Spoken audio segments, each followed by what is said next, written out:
పిల్లలు తరచూ జబ్బు పడుతూ ఉంటారు. వాళ్ళకి రెసిస్టెన్స్ పవర్ తక్కువ, ఇమ్యూనిటీ తక్కువగా ఉంటుంది.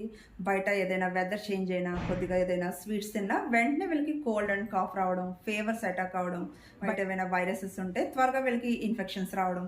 తీసుకోవాల్సిన జాగ్రత్తలు ఏంటి అంటే వాటికి సంబంధించినటువంటి మెడిసిన్స్ వాడుతూ ఉండాలి. పోషక విలువైనటువంటి ఆహారాన్ని ఇస్తూ ఉండాలి.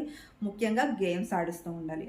ముఖ్యంగా చిన్న వయసులో ఏవైతే తరచూ జబ్బు పడుతూ ఉన్నారో ప్రాబ్లం ఏదైతే ఉందో అది వయసుతో పాటు ముందుకు వెళ్ళడం జరుగుతుంది.